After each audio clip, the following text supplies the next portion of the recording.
Hello student, मैं नीरज कुमार स्वागत करता हूँ आपका यज्ञ विद्या में। आज नैन सीरीज के अंतर्गत हम लोग कुछ मुद्दों पे बात करने वाले हैं। लोगों को पता होगा कि नैन यज्ञ विद्या का नेशनल इंटरनेशनल न्यूज इवेंट का एक सेगमेंट है।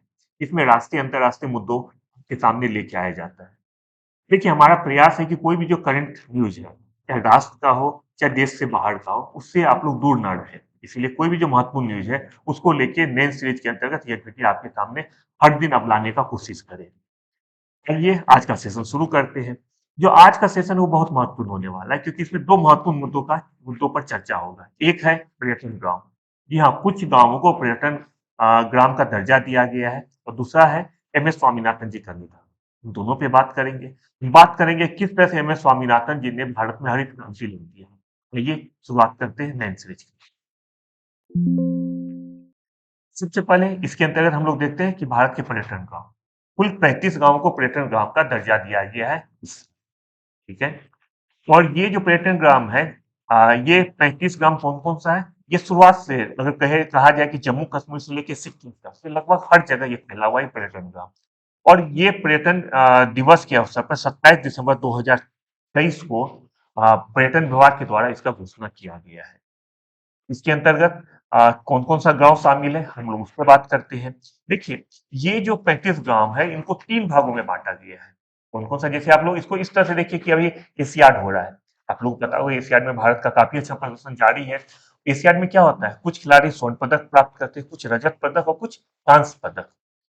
ठीक उसी तरह से ये जो पर्यटन ग्राम 35 ग्राम है, उसको 3 भागों में बाँटा गया है। स्वर्ण कैटेगरी, रजत और कांस्य कैटेगरी में। कौन-कौन सा स्वर्ण, रजत, कांस्य में होगा, हम लोग आगे देखते हैं। देखिए, इसके लिए हुआ क्या था, इसके लिए 16 फरवरी को पूरे देश भर में सर्वश्रेष्ठ पर्यटन गाँव प्रतिस्पर्धा का आयोजन किया गया था। इसके अंतर्गत क्या हुआ था, उसके अंतर्गत कुल जितने भी राज्य और केंद्र शासित प्रदेश है, कुल 31 राज्यों और केंद्र शासित प्रदेशों के 315 जिलों, ध्यान रखिए, पूरे जिले से नहीं आया था प्रविष्टि, 315 जिलों से 750 प्रविष्टि शामिल किया गया था। 315 जिलों से 750 प्रविष्टियों को शामिल किया गया था। किस लिए शामिल किया गया था? पर्यटन ग्राम को खोजने के लिए शामिल किया गया था। उसके बाद क्या हुआ था? उसके बाद लगभग 80 गांवों को मूल्यांकन किया गया था। उनमें से 35 गांवों को 3 श्रेणियों, जैसे कि मैंने बताया, 3 श्रेणियों स्वर्ण, रजत, कांस्य के रूप में सम्मानित किया गया। तो बच्चों आप लोग जो भी पेपर अब आने वाला होगा, कल बिहार का पेपर है, उसमें तो ये क्वेश्चन नहीं आएगा आपसे, ये तो पक्का है। आगे बहुत सारा पेपर भी आने वाला है, ये बहुत महत्वपूर्ण फैक्ट है। क्या इसमें पूछा जा सकता है? इसमें देखो क्या क्या पूछा जा सकता है। पहला पूछा जाता है कुल कितने ग्रामों का चयन किया गया पर्यटन ग्राम के रूप में, पहला क्वेश्चन। दूसरा क्वेश्चन आपसे पूछा जा सकता है ये पर्यटन ग्राम जो है इसको कितने भागों में विभाजित किया गया है, ये ग्रामों का जो चयन किया गया कुल कितने रूपों में किया गया। तो आप लोग को बताना होगा, वहां पे तो टिक करना रहता है। ऑप्शन में आपको 3 जहां रहेगा वहां टिक करना होगा, क्योंकि इसमें 3 कैटेगरी है, जिसमें पहला कैटेगरी को स्वर्ण पुरस्कार मिला, दूसरा को रजत, तीसरा को कांस्य। तीसरा चीज जो पूछा जाएगा वो मैं बता रहा हूँ। ये स्वर्ण कैटेगरी के रूप में कुल 35 गांवों में से 5 गांवों का चयन किया, सिर्फ 5 गांवों का। ये 5 गांवों का नाम आपको बिल्कुल याद रखना होगा। 35 गांव का नाम आप लोग बिल्कुल याद मत रखिए, जरूरी नहीं है, लेकिन जो गांव स्वर्ण कैटेगरी जिस गांव को मिला है उसका नाम आप लोग बिल्कुल याद रखें। कौन-कौन सा 5 गाँव है? आइए हम लोग देखते हैं। देखिए 5 गाँव है जम्मू कश्मीर का गवार।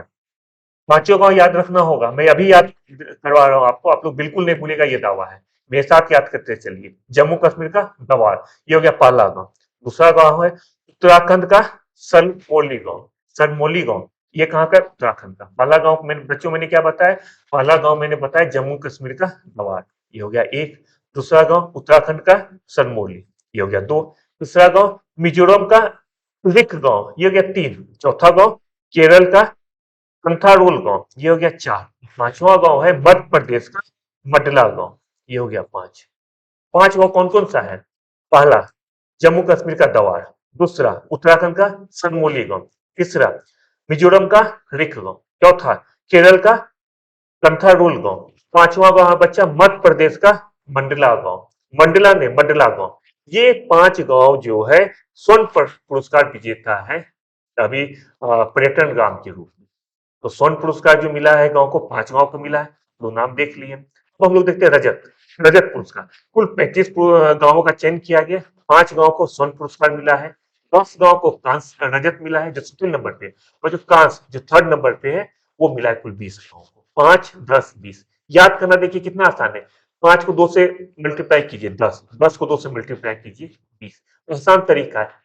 लोग से पूछा जा सकता है कि पर्यटन गांव का जो चयन किया गया पर्यटन विभाग मंत्रालय के द्वारा, इसके अंतर्गत कुल कितने गांव रजत पुरस्कार से सम्मानित हुआ है। तो रजत पुरस्कार से कितने गांव सम्मानित हुआ है? कुल 10 गांव सम्मानित हुआ है। तो पूछा जाएगा कांस्य पुरस्कार से कितने गांव सम्मानित हुआ है, तो आपको बताना होगा 20 गांव पुरस्कृत हुआ है। तो जो पहला कैटेगरी है स्वर्ण पुरस्कार, उसमें आपको पांचों गांव का नाम बिल्कुल याद होना चाहिए, दिमाग में होना चाहिए, ये पूछा जा सकता है।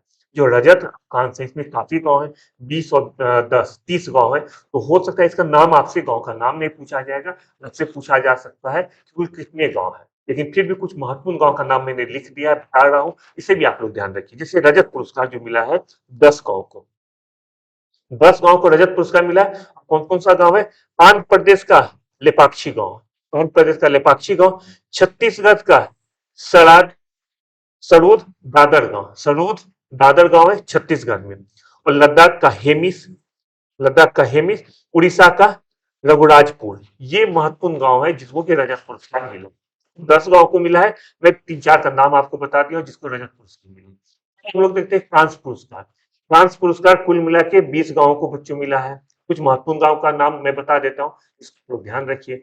महत्वपूर्ण गांव कौन कौन सा है? असम का विश्वनाथ गांव, विश्वनाथ मूवी का आया था एक, शत्रुघ्न सिन्हा का, आप लोग को याद होगा विश्वनाथ, उसी के नाम पे याद रखिए विश्वनाथ गांव असम का, उसको भी मिला है कांस्य पुरस्कार। हरियाणा का तलावो गांव, तलावो गांव हरियाणा। झारखंड का मैक्लुस्कीगंज, मैक्लुस्कीगंज है झारखंड। और कर्नाटक का हम्पी गांव, मध्य प्रदेश का कोकलन गांव। इन गांवों को मिला है कांस्य पुरस्कार। तो हम लोग अभी समझ गए पर्यटन ग्राम जो है सर्वश्रेष्ठ 35 पर्यटन ग्राम का पुरस्कार दिया गया पर्यटन विभाग के द्वारा, मंत्रालय के द्वारा। 35 गांवों में 3 कैटेगरी में बांटा गया है, स्वर्ण रजत कांस्य कैटेगरी। मतलब किस जिस जिस गांव को पहला पुरस्कार मिला उसे स्वर्ण कैटेगरी में रखा गया है, सेकेंड नंबर पे जिसे मिला उसे रजत कैटेगरी, थर्ड जिसे मिला उसे कांस्य कैटेगरी में। स्वर्ण कैटेगरी का पुरस्कार मिला है कुल मिला के 5 गांव को, रजत कैटेगरी का पुरस्कार मिला है कुल मिला के 10 गांव, और कांस्य कैटेगरी का पुरस्कार मिला है कुल मिला के 20 गांव को। ये आपको याद रखना होगा, इससे क्वेश्चन आ सकते हैं। तो मुझे लगता है कि पर्यटन गांव इंपॉर्टेंट चीज है, और ये जो 3-4 मिनट का मैंने बताया लेक्चर बताया, मुझे लगता है कि अगर आप लोग इसे सुन लेंगे एक बार 2 बार तो बिल्कुल इसे भूल नहीं जाएंगे। तो आज का ये पर्यटन ग्राम से संबंधित बातें यही थी। अब हम लोग चलते हैं दूसरे टॉपिक पे। आज का जो दूसरा मुद्दा है, दूसरा महत्वपूर्ण चीज मैं बताने वाला वो है एम एस स्वामीनाथन जी के बारे में। कल इनका निधन हो गया है, ये आप लोग को पता होगा। ये हमारे देश के लिए कितना महत्वपूर्ण काम किए, शायद मुझे लगता है कि कुछ बच्चे जानते होंगे, कुछ बच्चे शायद नहीं जानते होंगे। मैं आपको कुछ बताना चाहता हूँ। आज जो हम लोग अच्छे से खाना खा रहे हैं, इसमें इनका दिन बहुत बड़ा दिन है इनका। शायद आपके दादाजी अगर होंगे उनसे पूछेगा कि 1960-62 में क्या हाल था, यहाँ पे इंडिया में क्या हाल था 60-62 में।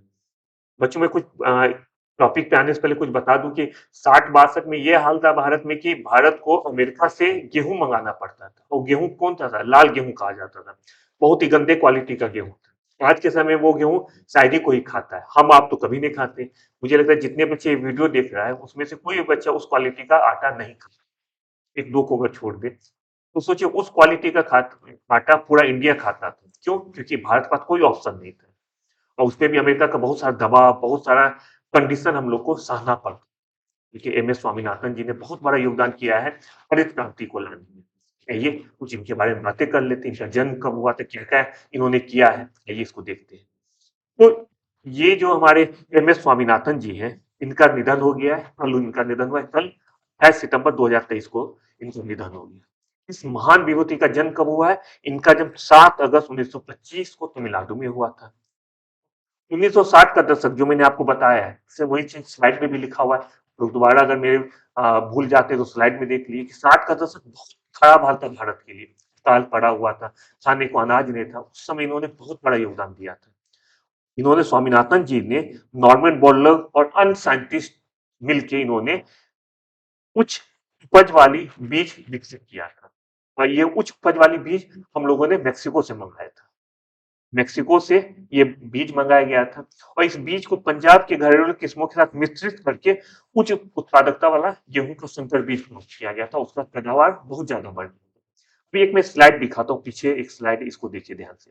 ये एक स्लाइड है, इसमें तुलना किया गया 1966 का और 2022 का। ये कृषि मंत्रालय का के साइट पे दिया गया है, वहां से लिया गया है। तो यहाँ पे 1966 और 2022 का तुलना किया गया। मैं बताता हूँ क्या हाल था उस समय भारत का, अभी क्या हाल है।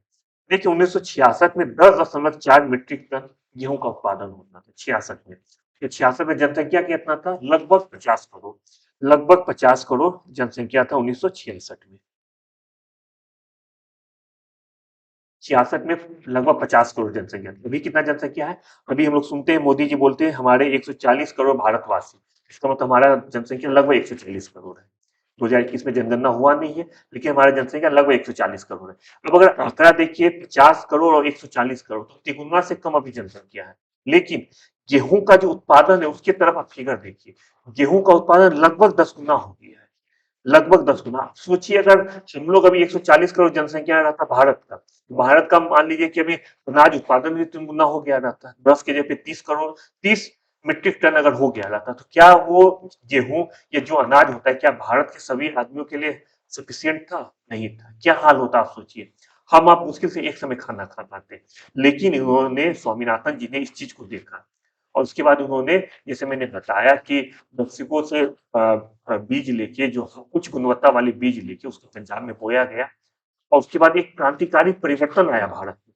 अब सारे जो फसल है उसका देखिए, गेहूं का देखिए, चावल, मक्का, तिलहन और दलहन। इस स्लाइड को एक बार जरूर देखिएगा, ध्यान से सोचिएगा कि क्या हाल होता अगर स्वामीनाथन जी हरित क्रांति भारत में लेके नहीं आते, तो क्या होता। क्या भारत चांद पे पहुंच पाता? बिल्कुल नहीं। हम लोग खाने के लिए तरसते, चांद तो जाना बहुत दूर की बात है। इनका इतना बड़ा योगदान था, और योगदान था क्या, योगदान है। तो इन्होंने सिर्फ गेहूं ही नहीं, इन्होंने आलू, चावल, गेहूं के अलावा जूट, सबों के विकास में, सबों में जाके किस तरह से आलू का ज्यादा पैदावार हो जाए, चावल का क्या हो जाए, सब में बहुत महत्वपूर्ण रोल प्ले किया था स्वामीनाथन जी ने। अब देखते हैं इनका अचीवमेंट, इनको और क्या क्या किया, इनको कहाँ पे इन्होंने अपना योगदान दिया था। तो भारतीय कृषि अनुसंधान परिषद में 1972 से 79 तक, 72 से लेकर 79 तक भारतीय कृषि अनुसंधान अनुसंधान परिषद में महानिदेशक थे।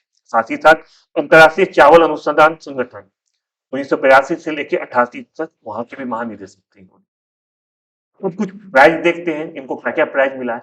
जो 1987 में अंतर्राष्ट्रीय चावल अनुसंधान संस्थान के महानिदेशक के रूप में, उस समय अंतर्राष्ट्रीय चावल अंतर्राष्ट्रीय चावल अनुसंधान संस्थान के महानिदेशक थे, उस समय इनको प्रथम विश्व खाद्य पुरस्कार दिया गया। उसी साल विश्व खाद्य पुरस्कार का शुरुआत हुआ था।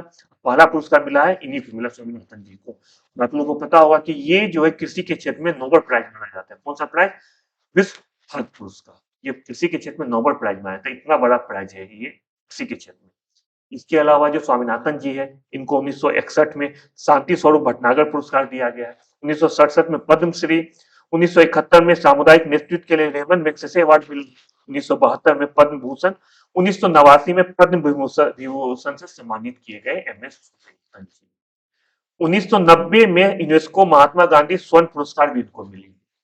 आप देख सकते हैं कि कितने ज्यादा जगह रोल प्ले किए हैं एम एस स्वामीनाथन जी ने। इनके अचीवमेंट को आप लोग सारे बच्चे बिल्कुल अच्छे से ध्यान से पढ़िए, समझिए, ज्यादा ज्यादा चीज जानने का कोशिश कीजिए, क्योंकि ये सब इन जैसे पर्सनैलिटी युगों में एक पैदा होते हैं। 2004 में भारत में किसानों की आत्महत्या के गंभीर मुद्दों के समाधान के लिए 2004 में स्वामीनाथन की अध्यक्षता में राष्ट्रीय किसान आयोग का भी गठन किया गया। ये है एम एस स्वामीनाथन जी के बारे में कुछ थे जो मैं आपको बता रहा हूँ। इनको पद्म विभूषण मिला है, लेकिन क्या इनको भारत रत्न मिलना चाहिए कि नहीं मिलना चाहिए? मेरे हिसाब से बिल्कुल मिलना चाहिए। देखिए अभी तक जितने भी आदमी को भारत रत्न मिला, मैं ये नहीं कह रहा कि कोई डिजर्व नहीं करता है, लेकिन मैं ये जरूर कहूंगा कि एम एस स्वामीनाथन जी, जितना आदमी को भारत रत्न मिला है, उनमें से इनका भी नाम जरूर होना चाहिए। इन्होंने भारत को विकसित करने में जितना रोल प्ले किया है। उम्मीद करते हैं कि भारत सरकार इनके अचीवमेंट को रिकॉग्नाइज करेगी, और आने वाले समय में इनको जरूर भारत रत्न पुरस्कार से नवाजा जाएगा।